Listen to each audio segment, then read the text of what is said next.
All right, so here we go again. Uh, Take two. We started and then we had to quit. uh, so I got Mike with me today, and he's wearing his snazzy hat and looking all concentrated on trying to find something in an article.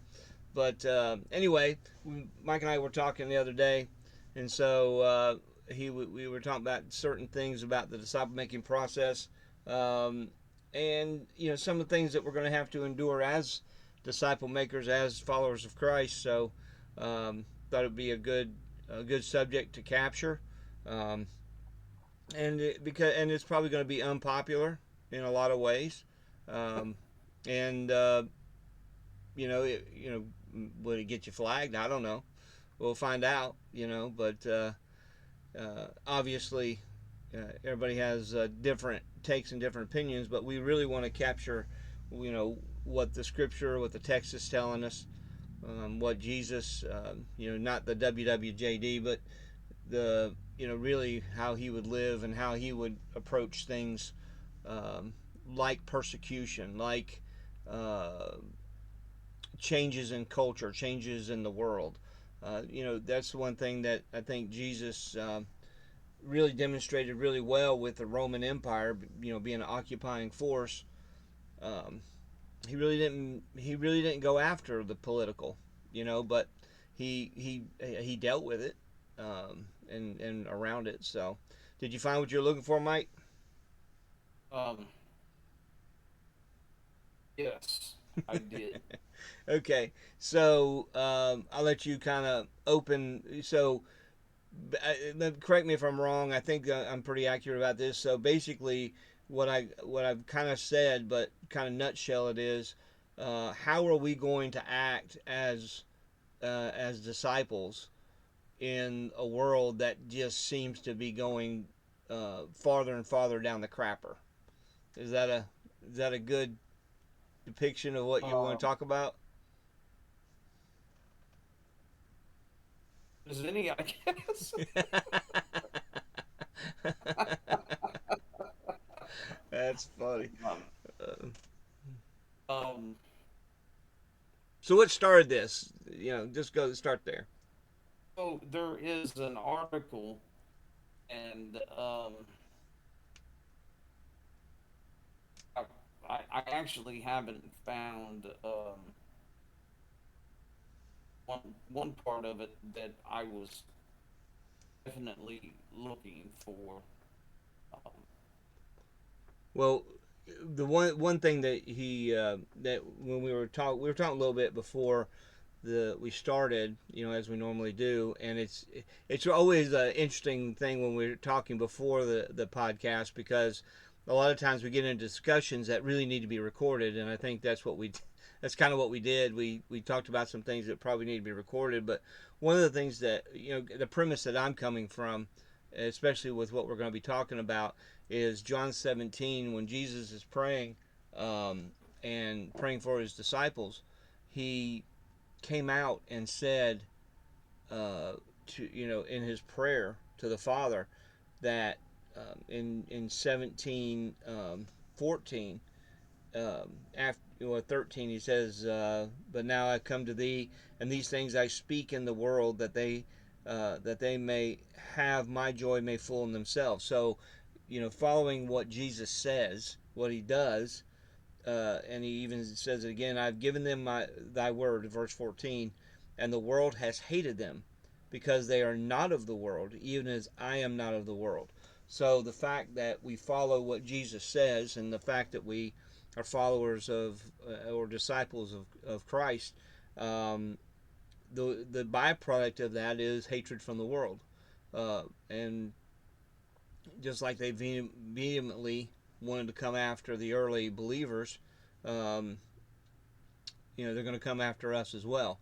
Usually, that shows up, um, just like with Jesus. He dealt more with the religious people than he did with the government. I mean, the government got involved eventually, but they got involved because of the goading of the religious leaders. Um, but anyway, so we are, we're kind of going on that premise where, um, should we be surprised when things are getting worse? Should we be surprised when even believers give us a hard time? Because that's usually where you're going to get most of your pushback, because the world technically doesn't even care, what we do.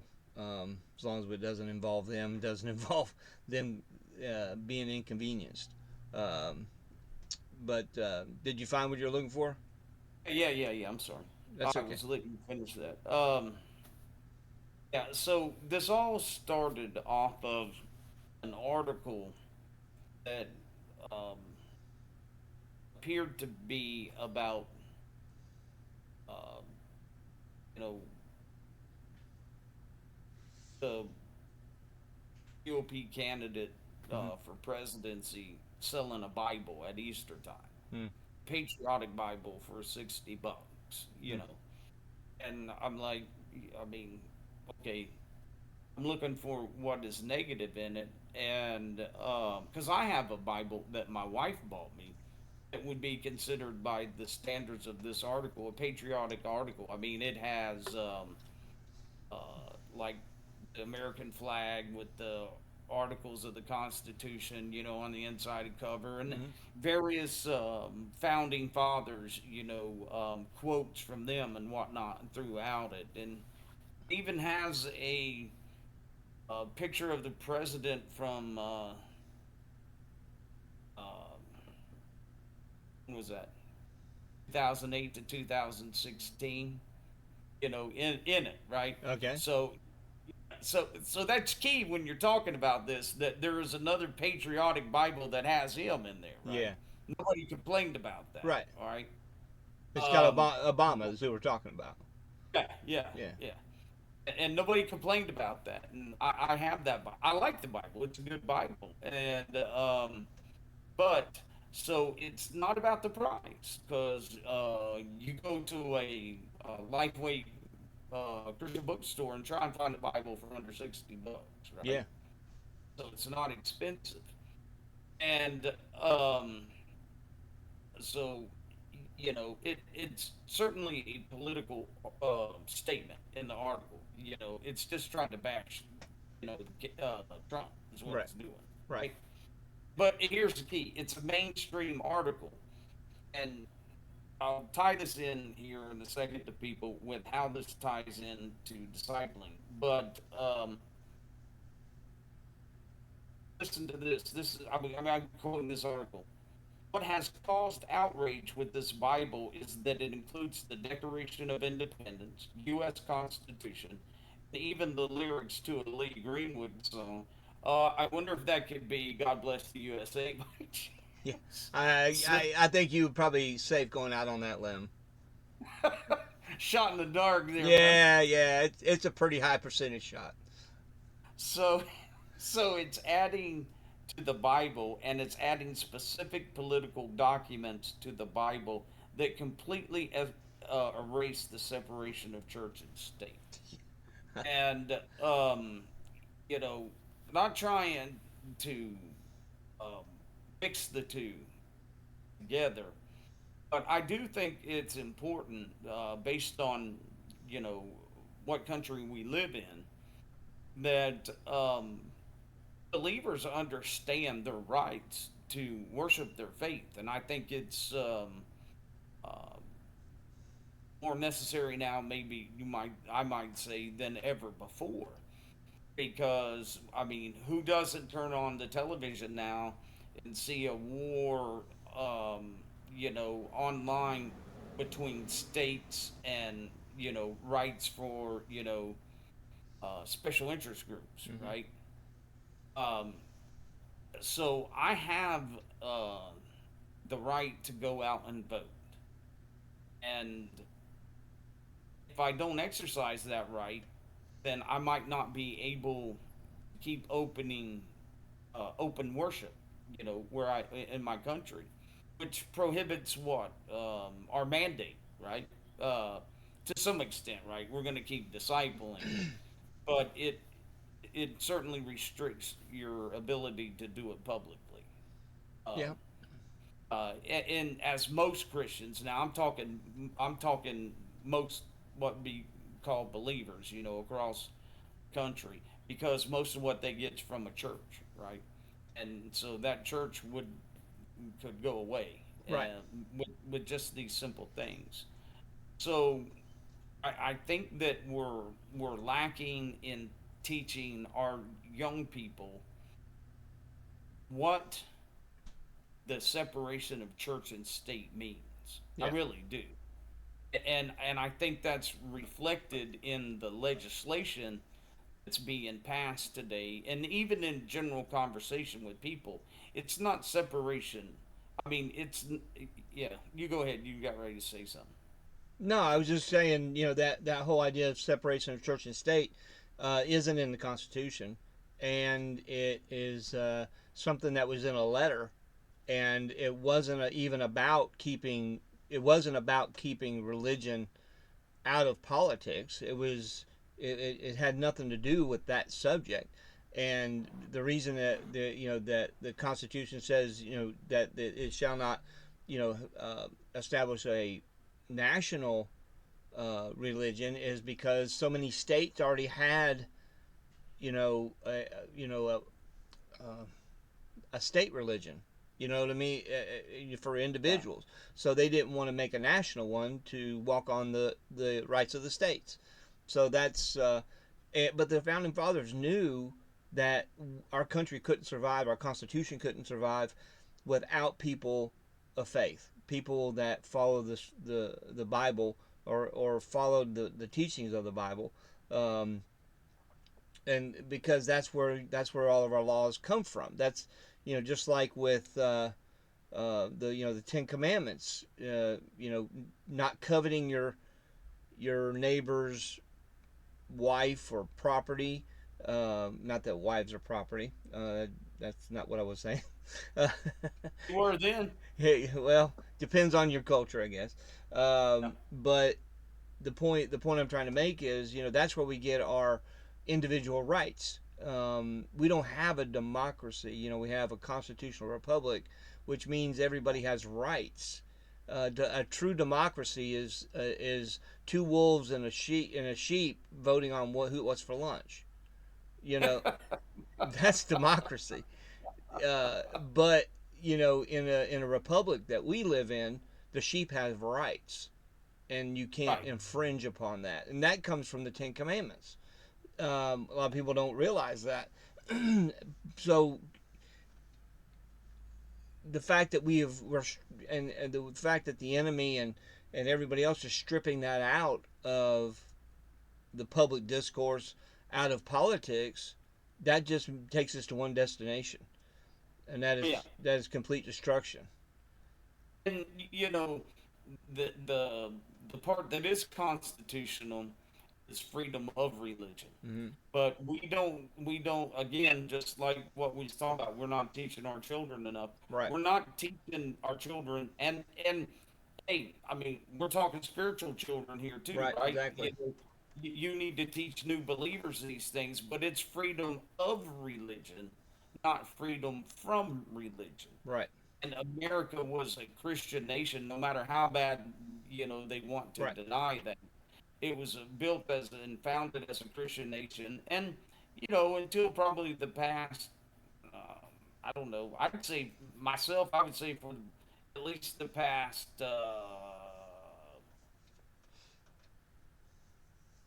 20 years now, almost. I guess I would question that. Hmm.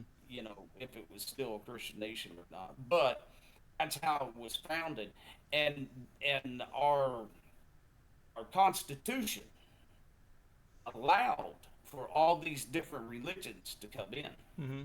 They became political fodder, and Jesus didn't say, well, I forbid this right here, so to speak. He was like, here's the truth.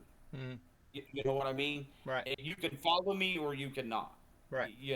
Wasn't, oh, you horrible Muslim or Right. Hindu, whatever. Right. He said you can follow me or you can't or you won't. Yeah. Here's the And truth, not do's and don'ts. yeah, yeah, and so, but they became fodder for uh, politicians, really, and which in the form of special interest groups, right? Mm-hmm. And we've actually come from the point of you're welcome here to Christians aren't welcome here, Right. right? You might say that I am like exaggerating that a little bit, but this was an article in a national uh, in the national media. So here's another part of this article. Historian author Jamar Tisby says the whole project echoes the values of Christian nationalism. The idea that America was founded as a Christian nation and the government should work to sanction Christianity on a national scale. We repeat that. And the government should work to sanction Christianity on a national scale. The tenets of Christian nationalism are historically tied to prejudice, nativism, and I had to look that up.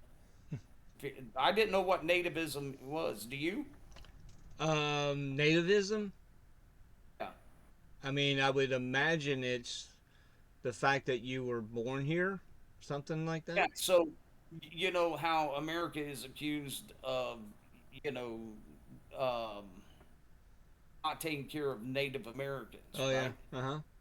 This would be now, this means that we're only focusing on the people who from here, not the immigrants who are coming in here. Oh, Did you not look it up? That's what. So we don't focus on it nativism, sounds like but it's a well, newly we do made up. focus on it. Sounds like it's something newly made up.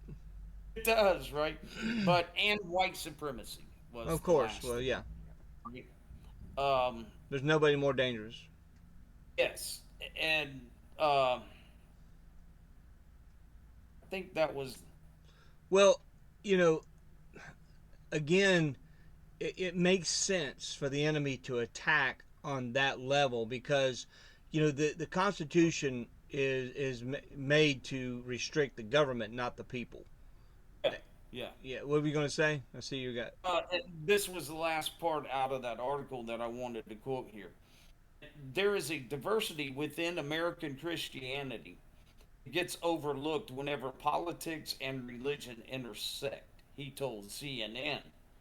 There's this false notion that most again, repeat, there's this false notion that most American Christians are pushing for anti-abortion restrictions and are anti-LGBTQ. And the opposite is actually true. Christians, I would argue, are the ones who are most concerned about the effects of Christian nationalism in this country. Hmm. That's what he's saying. Right. So he's saying that Christians, I use that term loosely, that Christians are more concerned about the bad Christians. Is that what he's Yeah, saying? yeah. It's what it comes down to, right? Okay. So Christians recognize that there are So white supremacists. so what he's saying is these people are bad, and the people inside that group think they're bad too. So And we know what that is. It's what the true followers of Christ, the ones who won't uh, cave in to the modernizing of Christianity. right. There's a non-flagging way to Yeah. put it, Yeah. right? Yeah. Yeah. The modernizing of Christianity, you're the enemy, Yeah. and that's pretty much um, most of the churches like around here. I would say, Yeah. in the East Texas area, kind of smaller churches, Hmm. nothing like you would have in like big cities like Houston and areas like that or whatnot. So it's the patriotic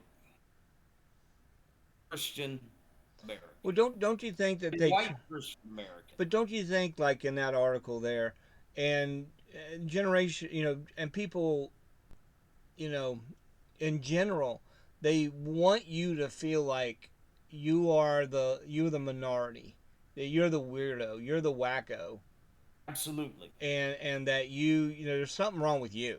And if you would just quit being such a yob and get on board with where everybody else is, we'd all have a better time. But because Yeah. you're dragging like an anchor, you know, everybody just wish you'd get off it. Well, that's not true.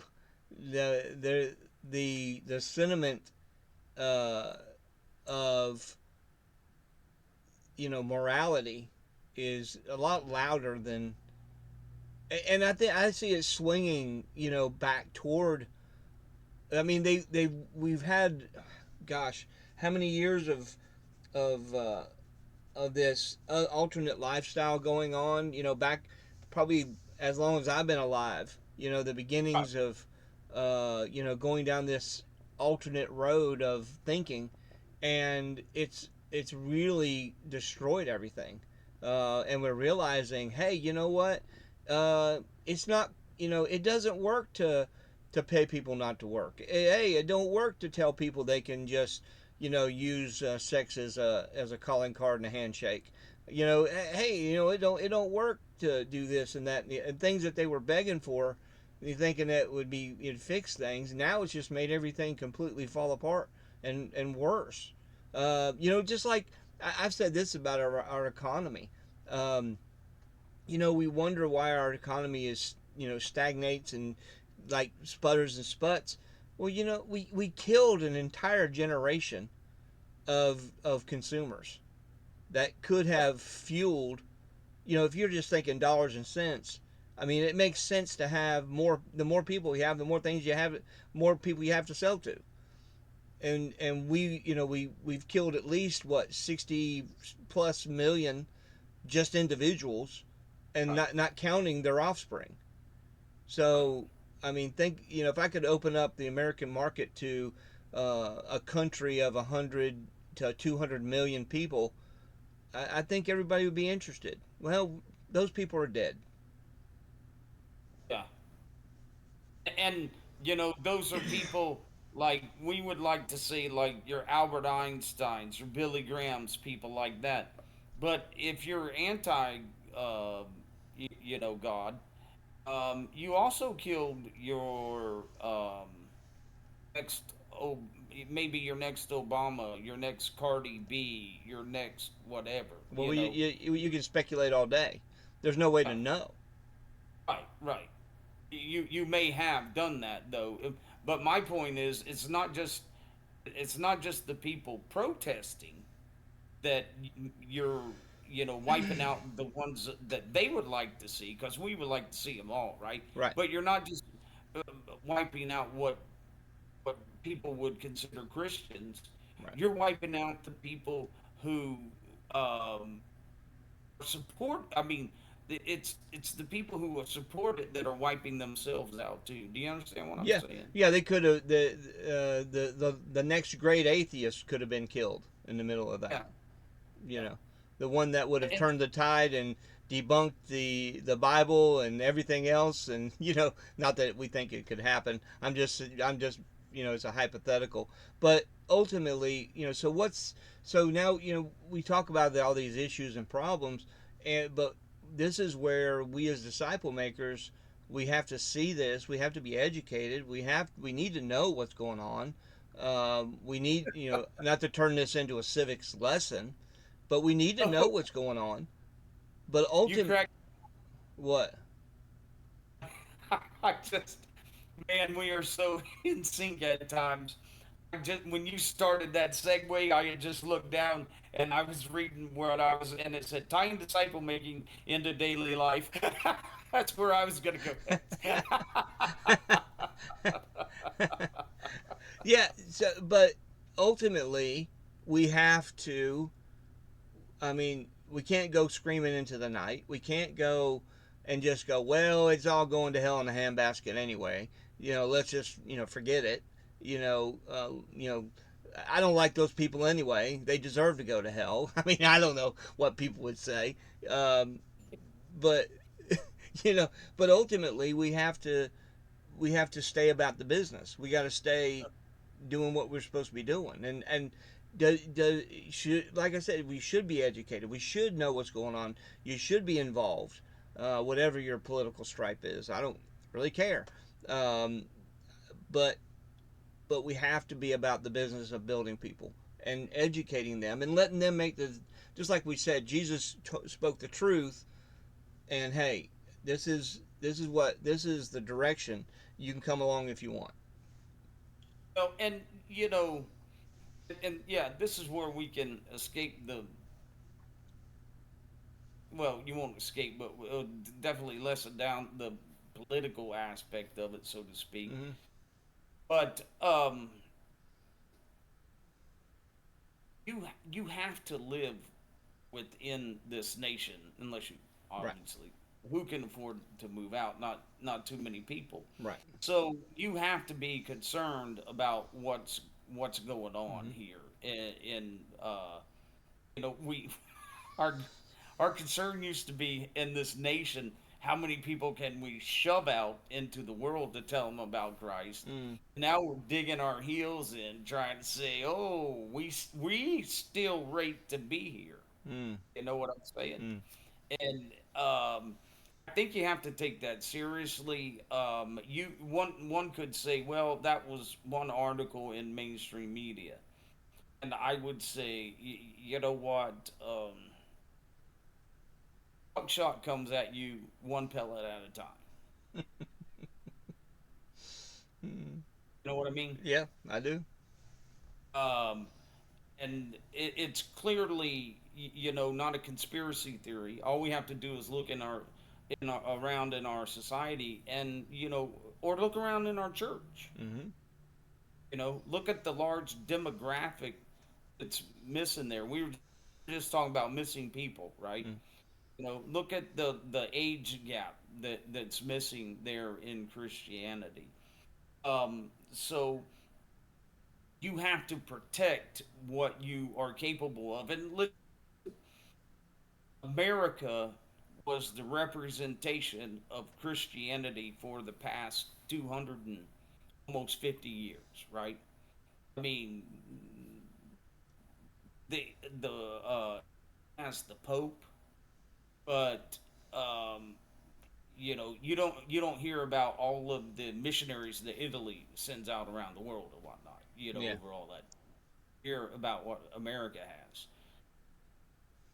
and so if we've gone from being the top of the pillar in at least the world's view, I mean the entire world's view of Christianity, to now we're struggling for people not to just sanction us altogether. Well, and what does that mean, really? Let me ask you, what do you think that means, sanction? What do you think they mean right there? Sanction just means they're just telling you that they're not happy with you. They're going to get rid of you. I mean, that's what it Oh, is. sanction. Yeah, they want you to go away. Oh, but You know, that you're talking about sanctioning with force, not just sanctioning with words. sure. Yeah. I mean, they've been sanctioning us with words Well, for a I long. mean, it's bad. You know where we are when you know that other countries are sending missionaries to us. Yeah. That's happening. But in today's world, let's also remember, in today's world, especially in today's America, sanctioning with force is most often done now with words. The laws that we have, the legislation, you know, Hmm. the government and whatnot, that hits pretty hard, man. You know, it really does. You, I hate the term hate speech, Hmm. because whether you agree with some words being used or not, where is freedom of speech when you start um, restricting what words can be used? Especially a culture where you can take the Lord's name in vain on mainstream television anytime you want to. Yeah. You know, so we see all of this stuff going on, but what are we doing about it? Right? We got to know. We got to go. Oh well, we need to go to church and pray and do all this stuff. Well, wait a minute. We've been doing that for a long time. Hmm. And let's face it, the people who are watching this, uh, they've either gone through that process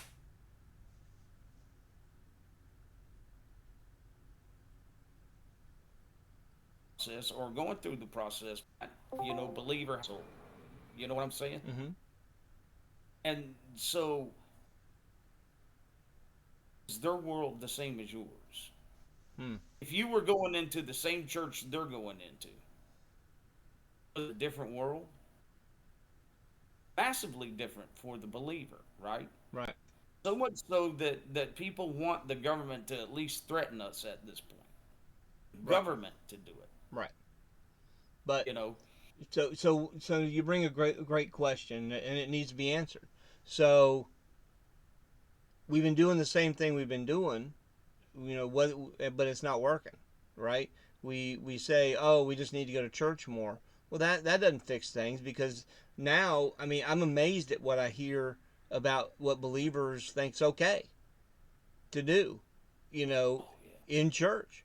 I mean, one of the biggest things that I've just like, what, inside of what you would consider mainstream churches, is the idea of single people, having sex outside of marriage, and nobody cares.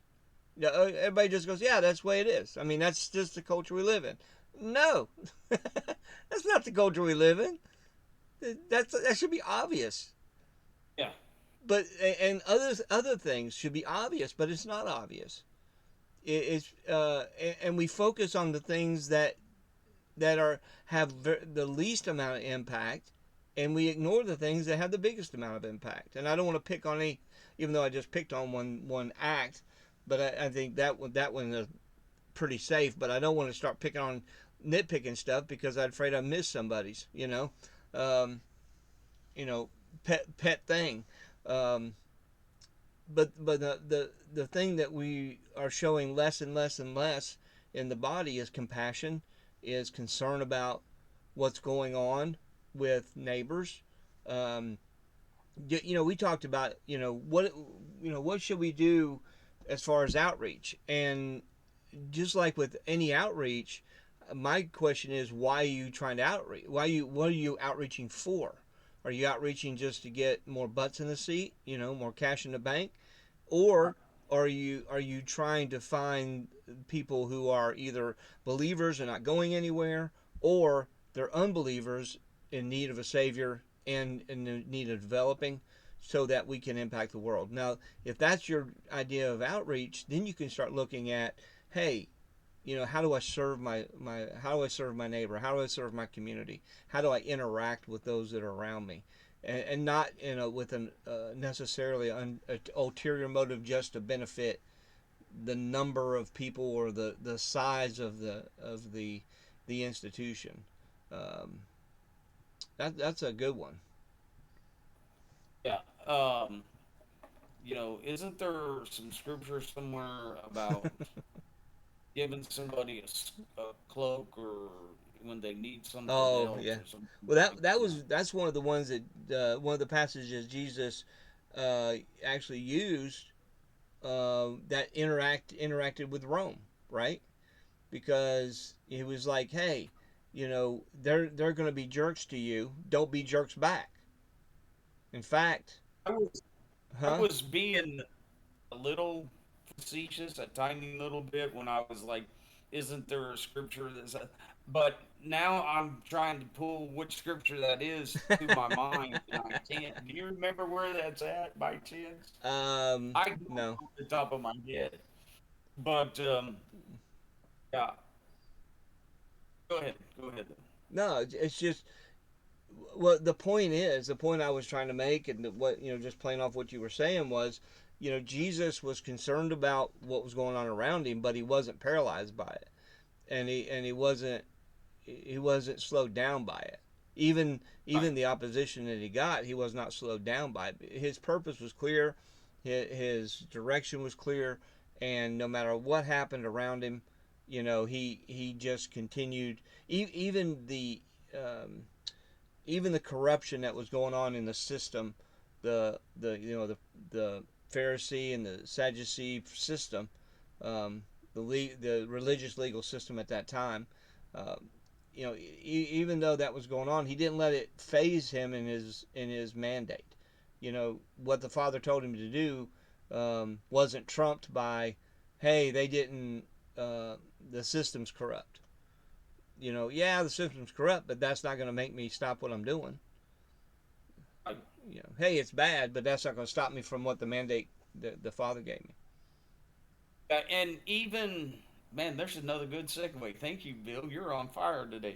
So, I'm here for so you. I'm here for you.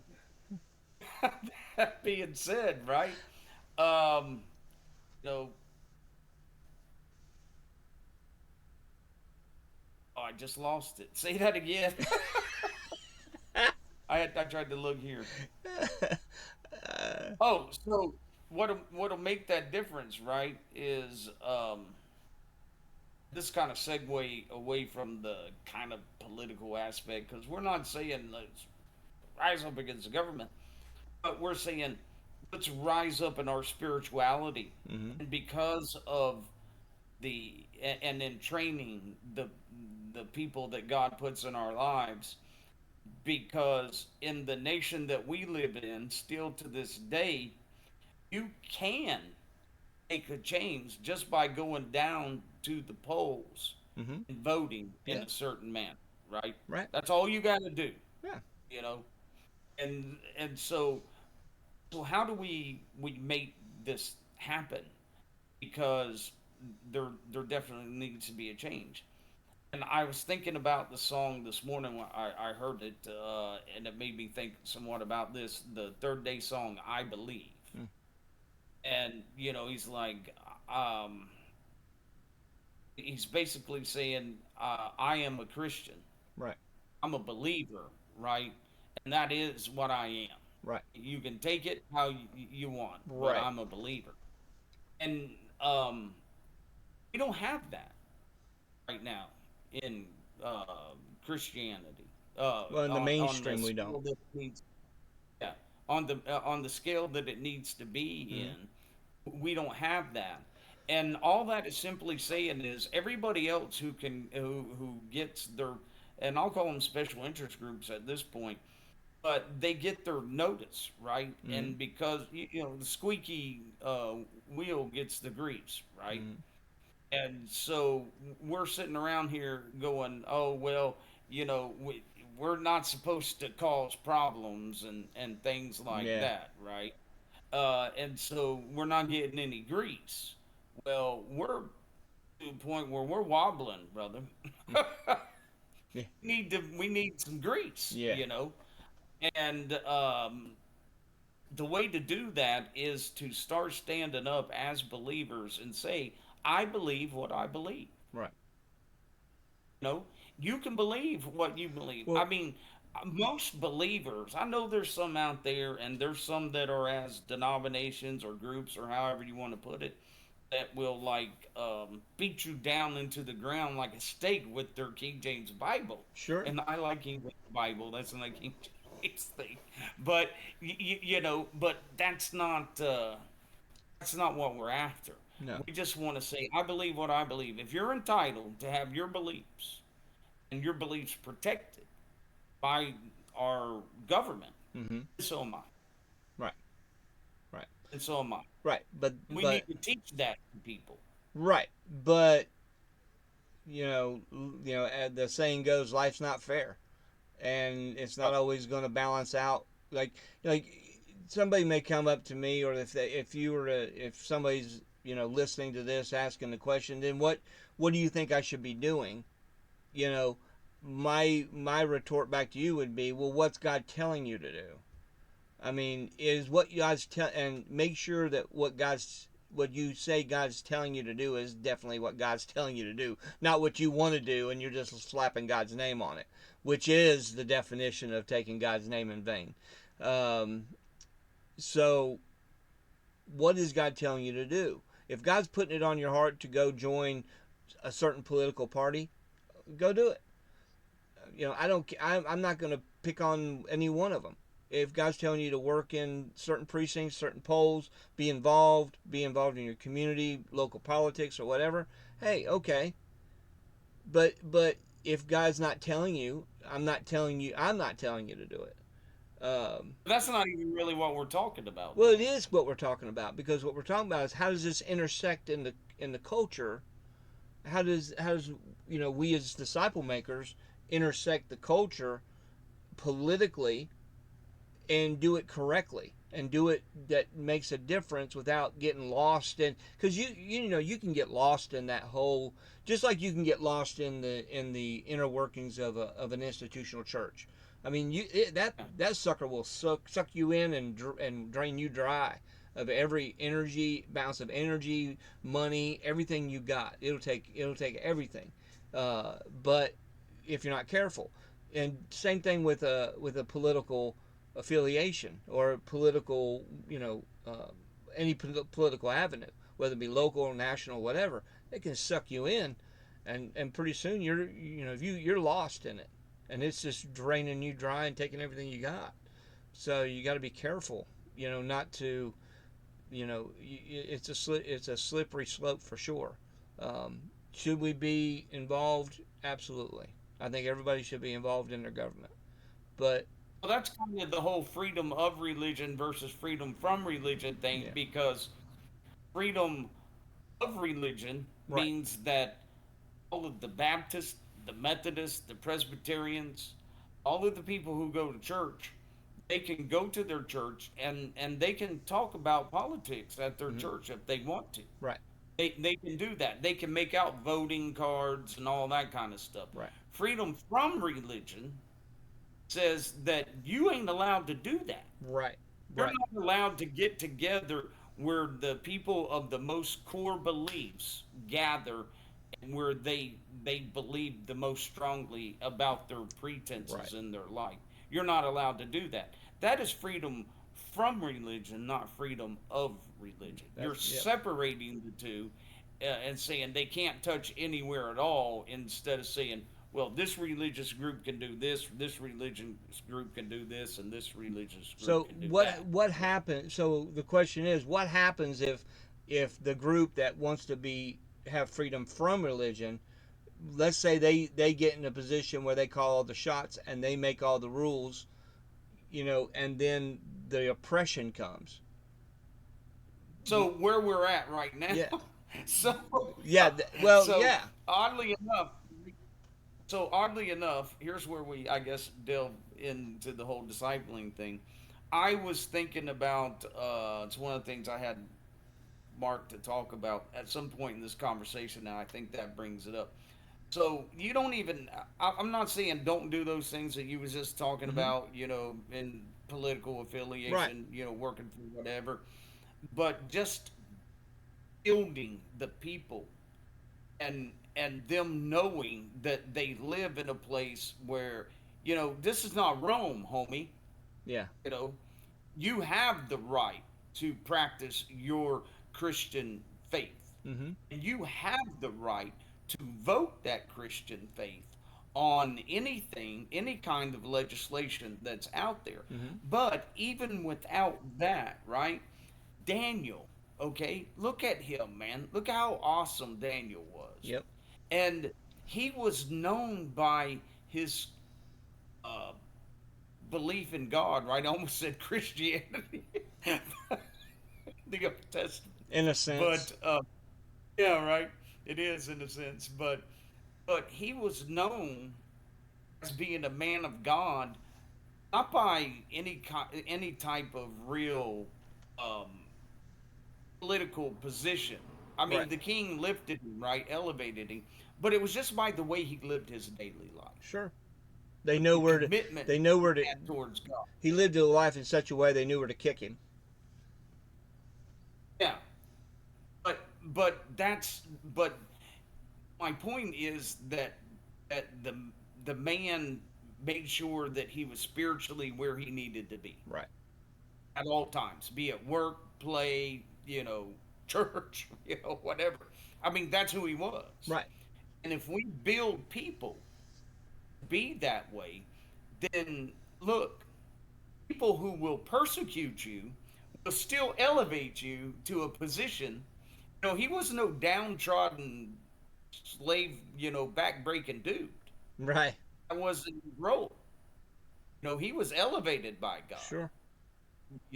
So believers, just because you're a believer in an area where there's non-believers or led by people, right, who are government affiliated people who are non-believers, that doesn't mean that God can't achieve with you. Sure. And in fact, Daniel succeeded in that environment in spite of how much God stood out in him. Right? Right. Right. They needed what he brought to the table. Right. Well, and you bring a really good point, because where's God calling the believers to be? Well, in every facet of society, whether it be government, whether it be the private sector, whether it be the public sector working a government job, or whether it's being you know like I hope to be one day, retired and not doing anything at all. Well, I'm pulling for you, yeah, homie. yeah. I'm on your side. Yeah, it's coming, baby. It's coming. I feel it. Um, but every facet of society. So where God may call one person, He may not call another person. So, but you got to make sure that you're listening to the Father's voice. But in all of that, what we're talking about is, in no matter what capacity or facet you're in, we all have the same mandate. We're all doing the same thing. We're all building the next believer to be, to not just our level, but to be better than ourselves. So, you know, that's the cool thing about disciple making, is somebody may say, "Yeah, Bill, well, God's called you here, but He's not called me there." Okay, I got no problem with that. I'm not trying. I'm not trying to get everybody to do what I'm doing. I'm just saying Right. that in everything that we're doing, we need to be building people to the point of reproduction to impact the world. That is the mandate. And no matter what political things are going on, no matter how bad the country's getting. So if America goes, like we said, to hell in a handbasket, it, it I hate it. I don't want to see it. I don't want to live in it. I don't want my Right. grandkids to live in it. I don't want my kids to live in it. But you know what? It doesn't change anything. It doesn't Right. change. It doesn't change my operation whatsoever. Just like if you're having personal issues, or if there's some things going on in your life that's upside down or on its ear. Um, it doesn't change anything. Your mandate's still the same. Right. But the the difference here is, and I don't mean the mandate's different, but the difference here is, if I am feeling like we're doing as the church is doing, Hmm. the church that Christ built, if we're doing what we're doing, and we're steady pouring into people, and we're seriously trying to, make his church look like he wanted it to look Right. like he built with the originals, right? Um, and, and Jesus, and everything goes crazy, you know, and Jesus is like, I'm tired of this. That's one thing. Right. 'Cause I'm scratching and I'm clawing, and he's like, okay, Michael, it's time to go. I'm getting ready to do what I told you I'm gonna do. Mm. But to be sitting on our duffs Yeah. and watch that happen, Right. I can't live with that. Well, and here's a good perspective, and this is the perspective every believer has to have, because Jesus, when He walked out of His door every day, whatever door that was, whether it be borrowed or whether He walked out from under a tree sleeping, and I don't know what, where He abode at certain times, but the point is, He never took steps thinking, man, I hope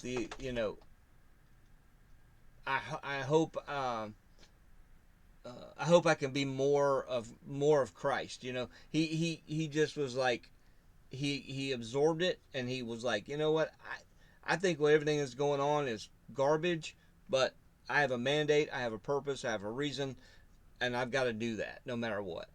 And so, do we want other people to join in? Do we want the body of Christ to be healthy? Absolutely. But yeah, I guess the idea is we'd love for people to get in on it, but you can't wait on them. Yeah, yeah. You got you. No, no, not at all. But no, not at all. But as the whole body, Mm-hmm. I would sure wish that we were effective. Oh, yeah, When he comes back as not being effective, it's like dad comes in and or dad comes home from work and catches you mowing the yard versus dad comes home and catches you with your hand in the cookie jar, right? yeah, yeah. Taking a nap after after you raided the cookies. Yeah, while we were sleeping, right? Yeah, Who's that? that's Casting casting crowns. crowns while you were sleeping. Yeah. So that attitude there, yeah. But so how can we change this? And we can't say avoid because Right. the pendulum's already swung, Yeah. right? We need to bring the pendulum back.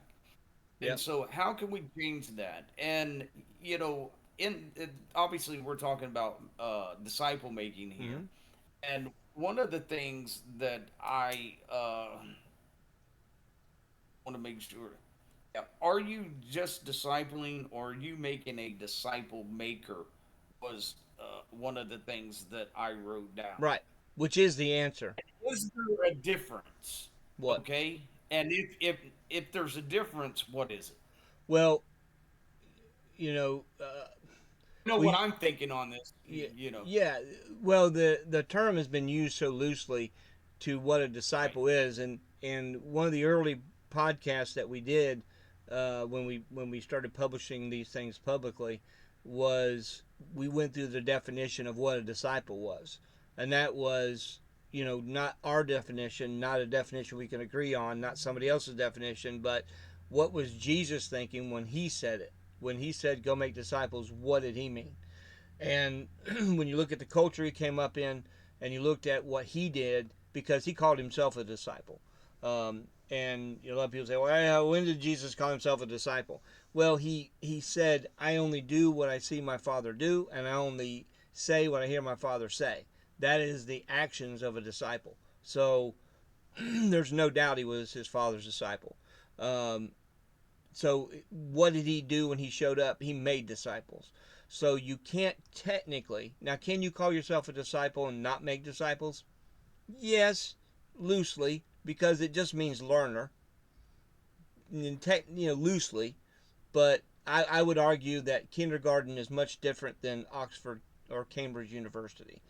Right. Right. So Right. I mean they're both students, huh? What what would you say? Oh, I was gonna say he's over there asleep. You did There what? she is. She's. She were. She was asleep in the chair. Oh, okay. No, he wasn't.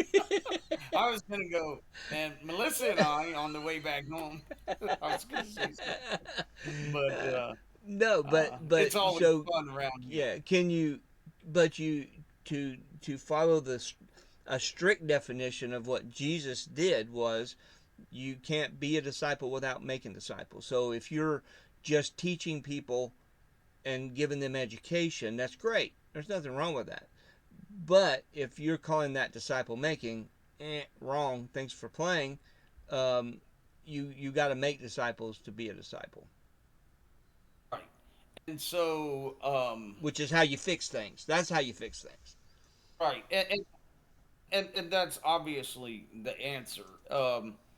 But you can to play this from the devil's advocate, which I guess really would be because programs, replace what Christ put in for us to do. Mm-hmm. And anytime when we deviate from Christ's plan, then we're not going to have his result, right? Right. So, have you ever gone through 12 Ordinary Men? Years ago. You know what it is, right? Yeah. Great author, I think, Christian author. Mm-hmm. Uh, really good workbook. Yeah. Really good workbook. In fact, I think I might have went through 12 Ordinary Men. with Kevin and Yep. Mark and them possibly. Hmm. But but so and it was wonderful. Hmm. You know, it was a good workbook to help men grow in Christ. But if it ever mentions anything along the line of not only implementing but stressing reproducing reproducers, Right. would have done it so little that I can't even remember. Right. And that's the key, isn't Versus it? strategy, would that is what it's all about. But that's the key. I mean, how many pastors? And I'm not just picking on pastors.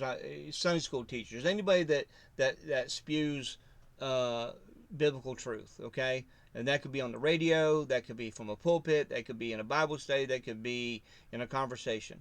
Um, but how many people are actually distributing information with the intention that the person not just hear it, not and take it in, but and not just hear it, take it in, and repeat it, but hear it, take it in, and repeat it to somebody else to the point to where they can take it in, hear it, repeat it, and train somebody else to do the same thing. That's a that's a whole different level.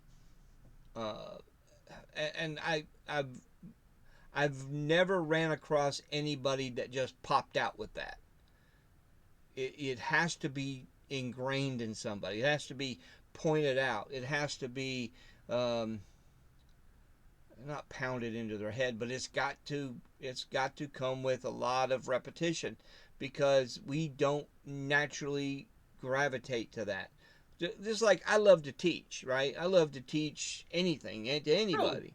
I know it's hard to believe, but I, I I come out of my shell every once in a while. So uh, and You it's turn fun. over it every now and then. Yeah, yeah, yeah. But but it's a whole different level. I mean, it's easy to teach somebody something and just give them something that wows them, okay, or or whatever. That's fun. I love to see people's the lights come on. Oh, I never realized that. That's a drug. But you have to go. But to get that to that next level of where they can take it and put it into somebody else, to the level that they can take it and put it into somebody else. That takes a long time and takes a lot of effort. And and also with the level there, it's a different kind of level as well. So if you're trying to be a disciple maker, as in following the strategy that Christ gave us in the New Testament, you're trying to make somebody who looks like Christ, Hmm. not you. Right. You got to get out of your own way. Yeah. It's a very hard thing to do. I probably spend more time concerned about whether I'm getting out of the way enough versus do I have this, am I saying the right thing or whatever. Hmm. You know, you Right. know what I mean. Yeah. I need to get out of the way because I don't. I'm telling you that you need to replicate, but if you listen to the entire strategy, you know, I'm trying to replicate Christ Right. in you because I am trying to replicate Christ in me. Yeah. And, Yeah. And I would argue that you can't have Christ develop in you until you're trying to develop it in somebody else, because oh, there's that'll certain. preach right there, brother. Yeah. It's not just. It's not just preacher talk. I mean, that is a reality, because It is. there's certain aspects of this that will not come. Certain aspects of Christ's personality, his emotions, his viewpoint will not come until you're trying to actively put it into somebody so that they can repeat it to somebody else in the same way so that they can repeat it, and so on and so forth.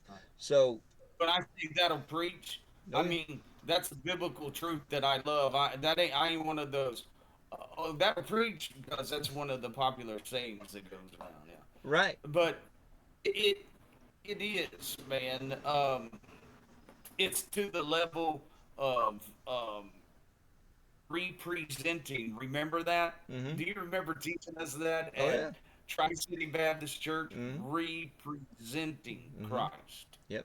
and others. I know Melissa probably goes, I don't know how he maintains his memory with all this stuff, but nothing else. but, but so in doing this, right? In you can you can disciple without that. In I'm not going to reiterate everything you said. I'm just saying that like the 12. If you taught Sunday school every week, okay, for your entire life, right? Hmm. You use like let's say you take people through the quarterly for your entire life, Right. right? Have you ministered to those people? Yes. Have you taught them scripture? Yes. Maybe it's possible you go through every word of the Bible throughout a lifetime and a quarterly. I would hope a quarterly in like 80 years could make it through the entire Bible. I couldn't But tell you. my point, but you're not going to get everything in context to the point of making that person Christ-like just because you're going through that with them, right? Right. You have to have so you can believe that you're because there are people who believe that. There are people who believe because they go to this particular program every week and maybe they help kids or youth or something that they're discipling. No, you're not. It could be a part of a discipling ministry. Right. And if someone you're discipling is attending it at the time, can you be discipling them? Yes, but other than that, I would say no. Right. No, It's not disciple making. does that You mean you? have to have the intention of the person that you disciple making other disciples. See, you bring a great point up though. So, does that mean if we can't make disciples in Sunday school, we should quit? If we can't make disciples in church services, should we quit doing those things? Absolutely not. I think we should Right. be doing those things because it hones your skills. Also, it gives you avenues to hone the skills of somebody you may be training, but also it gives you an opportunity to present truth to people who may want to get in on the process, but they don't know how, or they've never heard of it. And a Sunday school or a church service or a Bible study may be a perfect avenue for them to jump into the process. But don't confuse it with that being the action of making disciples, because it's not. I mean, if you said, Bill, the only way you're going to be able to make disciples is from a pulpit or in a Sunday school class, I would say, well, I can't do it that way. I might as well give up at that point if that's my only way of doing it. And you restricted me from doing any other activity because it can't be done that way. Um, if you can use it, it'll help, but you can't. I couldn't do it. I couldn't do it that way. Right. And I just told like so Kevin is going on vacation next week, and he asked me to teach Sunday school on the 28th. Mm-hmm. Like I'm there, brother. You have his But hey, if address? somebody offers up teaching time, you better be quick or Mike's getting it. Yeah, I'm grabbing on it, right? yeah, That's an opportunity, yeah, and I understand that I'm not discipling there, yeah. but I'm getting the opportunity to let this Holy Spirit flow through me. Who, if I am a disciple of Christ, Mm-hmm. He's going to do wonderful things, Yep. right? So I get an opportunity to let other people experience the uh, for lack of a better term right now, vision that God gives me. Right. Where He's allowed me to grow, what Right. He's allowed me to see in my life. That's a golden opportunity. Sure. And, I've had people get upset because they thought I offered them up for like teaching before. And I'm like, no, I'm not going to offer you up. I'm just going to say there's an opportunity there. But I told Brian this morning when I talked to him on the phone, I said, hey, here's the deal. Oh, dude, Tuesday night, so much different, Mm-hmm. Uh, we're kind of brutally honest, both of us. So, I wanted to talk to him this morning and tell him what a good job that he did the other Mm-hmm. night, Yeah. And went up behind him after he got through teaching, and like he wrote on the board, right? But I went up there and because we got the new people, right, Mm-hmm. the new group, and I said, look, when you get when you know you can teach this thoroughly, you get to where not only do you have the bullet points down here, but what you can do is you can go write down A, B, C after that, and just write a couple of words and talk about it. Mm-hmm. You know, you know what I mean, and just have bullet points of your bullet points and go in depth. You Yeah. know what I mean? And you know, and I showed them a couple of other things, you know, and talked about how learning how to present is important. I Sure it is. mean, it is, and be learning. If you think you can learn something that helps you present God's word better, why wouldn't you? Right. Uh, but in that context, but I didn't want him to think that I was critiquing his, and I thought about that. You know, the next day I was like, I wonder if Brian thinks I was critiquing his. Yeah. Yeah. So, and he's come so far, man. His confidence level was, zoom. I mean, it really was fantastic.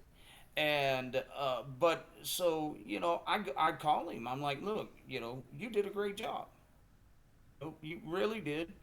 I don't think that I have heard anybody so far, and Melissa agrees with this, I know, who said almost verbatim what you did Mm-hmm. on the video. Mm-hmm. Covered everything. You know what I mean? Yeah. Um, and what do we tell people? To be successful in this, all you have to do is be able to parrot what you're told. Mm-hmm. Yep. And he did that Tuesday. Does he think that he's a perfect speaker now? No, he don't give himself as much credit as we give him, right? He did a lot different. First time that was what I was going to say. I was going like this a couple of times, and I told the class I was like I was going like this because he would his volume would go down, Yeah. right, and I was real close to him, and he started to hand me his outline this week before he started. Like yeah, I mean, he's just being courteous, right? You want to see this? I'm like, no, this is your time. I would just say to you, make sure that you keep your voice level up high enough so that the people in the back of this room, you know, there's more people, more space, can hear you. And I went and sat in the very back of the room, and not a problem whatsoever one time. Yeah. You know, he did a great job. But this is how we bring this in. I know this is probably going to sound whacked. I probably don't even want to watch this video. People are probably going to be going, "Huh? What? Huh? Politics? Religion? What?" But the way you tie this all in, right? How do you get to this point to where you build Christians who will not be run over by society? You know, who will not let themselves become victims Right. of a government that's in place to protect them. The Right. only government that I know of that on the face of this earth God ever ordained into the government, right? Mm-hmm. Their ability to be have the religious freedom. Well, what I'm about to say Even is, Israel, right? huh? Even Israel, Right. right? So what I'm I going to mean, say is going it's to, in for us. well, Huh? what I'm going to, I'm going to answer your question, but it's going to sound really simple, but it ain't. Okay? It's going to sound very, very simple and vague, but I'm not being vague and I'm not being simple. Melissa, how unique. The man who's trying to be Christ-like likes to talk in parables. Oh my gosh. Uh, are you trying to throw me off? Um, okay, but because I'm thinking about your question, and I'm thinking how can I remain strong? What keeps me strong? What keeps me passionate? What keeps me going? What keeps me in the face of what looks like imminent defeat? Right? Because that's what we're talking about. It looks like the American body of believers is going to go down the tubes without a burp, without a swing. Uh, but so how do you do that? And it hit me right all of a sudden when you said it was I have been victimized by the truth. Okay, and my job is to victimize other people with the same truth to the point to where you won't let it go, and there'll be nothing you wouldn't fight to keep it. Right. So that is the answer, and it sounds I simple, believe. huh? I believe. Yeah, I believe by life. Yeah, exactly. I believe, and a lot of people, oh yeah, I believe that. Well, no, not really, because if you believed The it, third you'd day song. move. I Yeah, believe. right. Take me as I am. I Belief believe. Take me as I belief moves you. Belief takes you in a direction. Belief is action. Belief isn't just ascending to something, just assenting and saying, yeah, yeah, yeah, I believe that. Uh, okay, am. well, Satan believes there's a God, right? sure, yeah, but the enemy's got more belief than most believers I know. Um, Right. you know what I'm saying? You hate that you got to use that one, didn't you? Jeez.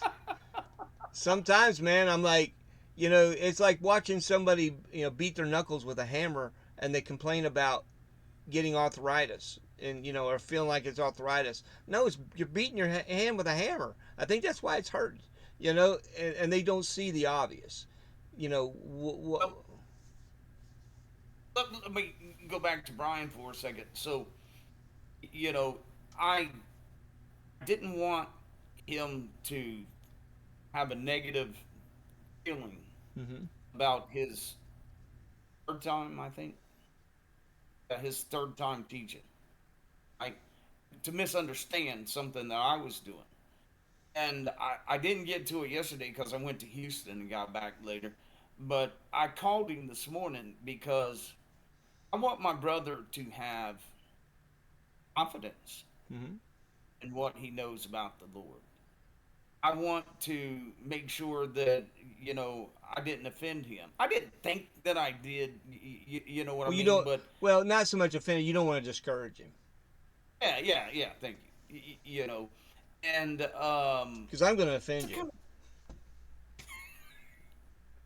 did you stop at some point? but this is how we we get to that point of building people so that those people go and exercise their right to preserve their Christianity, hmm and to prevent their society from falling further and further into the sad crisis, hmm right? Because we're in the sad Oh, crisis. absolutely. So we need to teach people how to come out of that sad crisis. Right. And and most Christians want to point to the church. Oh, you need to go to church. You need to go to church. You need to go to church. Which church? Yeah. Start with, right? And how do I know if if I decide that I like the Baptist theology? How do I know that this church is different than the 10 other Baptist churches within a 10 square mile Right. radius? You know, um, so I can pour into him. hmm You know what I mean? Yeah. This disciple making process, and part of that is showing compassion for your brother. hmm It's encouragement. It's listening. If I mean, if you come in my ear all the time, I'm be like, come on, man, quit whining, right? If it's just, petty stuff, Yeah. I'm not any more afraid of being brutally honest than you are. Right. I just hope I do it to you more than you do it to me. So I share with my brother, Yeah. and I develop a relationship Yeah. with my brother. Right. Uh, and in that, when I display that Christ likeness, hmm I'm backing up what I'm teaching Yeah. as Christ likeness. You know, Right. and and I told Melissa here this week, I'm like, it takes practice to do things. hmm It takes practice to learn to forgive instantly, like Christ says to do. hmm For most people, let me say that. I think it takes practice. There was a time when, man, I just assumed your chiclets were dropping on the floor as anything. That would be my first instinct. Yeah. Like, my, here, you want this this empty chiclet box to put your little goblets in? 'Cause, I didn't care. I Right. just didn't. Right. And um, and I had to, and a lot of it came from pain, a lot of pain. My Yeah. divorce, military retirement, forced, medical, everything all at once came Yeah. through some pain. Yeah. God said, "You want to see what your chicklets look like?"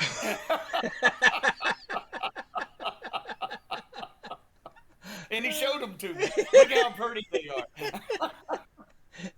But but that laugh, I just lost it because of your laugh. What was I with the chick?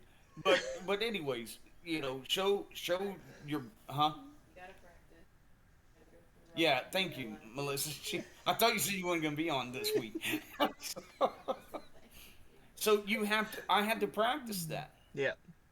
I literally, I had to tell myself, this is not Christ-like, Right. and not when I was my strongest Christian self. You know what I'm saying? Sure. This is when I was struggling to start to really start a walk with Christ that meant something, Right. not just having my salvation, Right. and wanting to evangelize, Yeah. Um, and I would tell myself, hey, that's not Christ-like. You have to forgive her. Really? Are you serious? you know? How often do we do this to God, Bill? You have to, but, Yeah. but, right? Yep. And through repetition, right? And what do we say? What else do we say all the time in this strategy that the comment by Herb, right? Hmm. Practice makes permanent. Yep. Perfect. And so I can apply that rule that I'm saying. Practice makes permanent, not perfect. So if you're practicing something in the wrong way, you're never going to get it right. Right. But I can also use that to say, if I practice the right way, Yeah. it will become natural to me Yes. after a while. Exactly. You and I've gotten this sometime, and I love what you're saying. You see how this process has grown you, and I like the way that you're looking at the guys that God has put in front of you, as you can hear the concern that you have for them, and not what they can do for you, but what you can do for them, which is a big attitude adjustment in this, because most of the time we're trying to recruit people for our benefit, not their benefit. Um, but ultimately, it's like this process will transform and change you in ways that you can't calculate, and it really does push you outside of yourself. Um, where God, where, like you say, you're looking at God going, okay, this hurts like hell. What's going on? Yeah. And God's like, hey, I'm just giving you what you said you wanted, right? You said you wanted to be like me. Hey, this is it. This is part of it. And it's not, I mean, I think America covered this great during the whole prayer of Jabez era. Man, that was irritating to me. That was like Don't get off on that. Don't stick, get off on that. I won't, that was like a sticker in my sock. But, you need to tell people there's going to be challenges. Sure. Look, we Paint. were Yeah. talking about Daniel a Be while ago. honest. Be honest about it. Right. God had wonderful things for Daniel, Job, Moses, all of David, everybody. Yep. But there's going to be, just because God's lifting you up doesn't mean that you're not going to face trials and tribulations from the world. Sure. And that's when you're building a relationship with the person. I'm just trying to teach them something.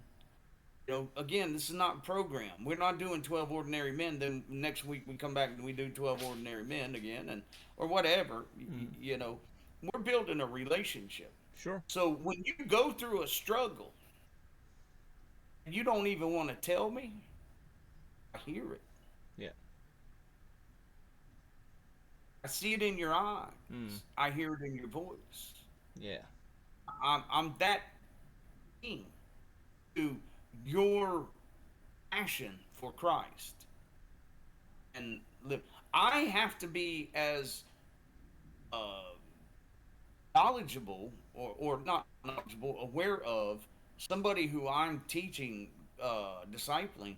I have to be as knowledgeable about what their passion is for Christ as my own, Mm-hmm. as much as I can. Right. And you know, when you're building people like this, then you have people who have backbone in Christ. Mm. And when people have backbone in Christ, I'm not saying, we're going to break out machetes and, charge the town square, Right. you know, but we're going to do what we can, Yeah. you know. Right. Render unto Caesar's what is Caesar's, but render unto God's what is God's. You Right. can have all my money you want, your taxes. I hate them. Mm. You can have that, but you cannot have the people. Right. When you start doing things as a government that jeopardizes my ability to share Christ with others, then I got a problem with you. Right. And but like what we've been saying, what's the answer to all this? Is we need to be about the business. We need to be about you know about what's really going to make a difference in the long run. And is God going to heal our nation? Maybe. Maybe not. Maybe not. But if He does heal our nation, it probably be in the next generation. We may not even get to see it, but we can begin it because it is Right. because it we didn't get here last week. We got here over time, and it's going to take time to get back. So, but in the meantime, and we'll just wrap it up with this because we've been going for a while. But we'll wrap it up with this. Have you paid attention? Yeah, I know I don't this. even know how long we've You're been just on. you're just used to our ongoing conversation. Yeah, Uh, we're just talking. yeah, we're just This is, talking. hey, look, I do want to paint this picture, Mm, right? okay.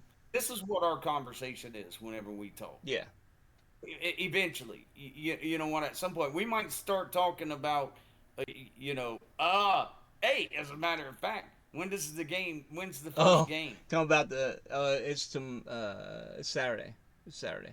So we might start. We might converse about Yeah. March Madness or something. Yeah. But we're gonna move on to this because this is what is a priority in our life. Yes. So if you got somebody who wants uh, that you're talking with, right? Mm-hmm. Because people want to, when am I going to get my disciple? When am I going to get my disciple?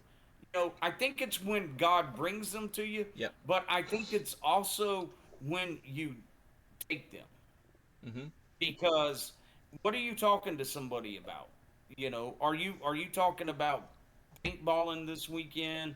Are you talking about, how good your business is doing? Nothing wrong with those Right. conversations, right? But are you turning the conversation to a serious, intentional estimation of whether you think this person is a potential disciple for Christ? Every person I come into contact with, I think that about. Right. And Every single person. and after a while, you become like us, and we maybe get, like you say, we may get started talking about a ball game or something, but we eventuate into something about this process or something about scripture or a question or something. And but that's just part of our friendship. That's part of the, but it's also the passion of our lives. So it's not crazy that we would do that. But that's what those men look like that you study Yeah. in the strategy. Yep. That's what those 12 men look like. Yep. Could you imagine what the Sons of Thunder look? We know what they look like. We know what they did, right? Right. Jab it, jab it, jab. Come here, Yeah. homie. Let me give you a quick stick, right? But what if they weren't God oriented? Yeah. What would they be then? Terrorists. So if you can turn people like that into Sons of Thunder, I want to focus on the manner in which I can do that. Yeah. Did you? Was that That's a? what I want to do.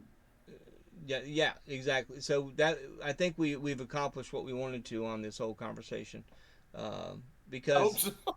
no, but it's a good thing to talk about, because how do we interact with the society? I mean, we can't just we can we just talk in our little circles? Sure, but eventually it's got to go past that. It's got to get out into the public, uh, and some people have different ideas of how that happens, and that's fine. I'm not trying to advocate one way or the other. Like I said, if God's telling you to do something, go ahead. If God's telling you but not telling me, don't get mad at me because I didn't join you. You know what I'm saying? Because I'm not gonna get mad at you if you don't join me. Okay. Uh, but anyway, I'll give you the last couple of sentences. I'm gonna restrict you to sentences.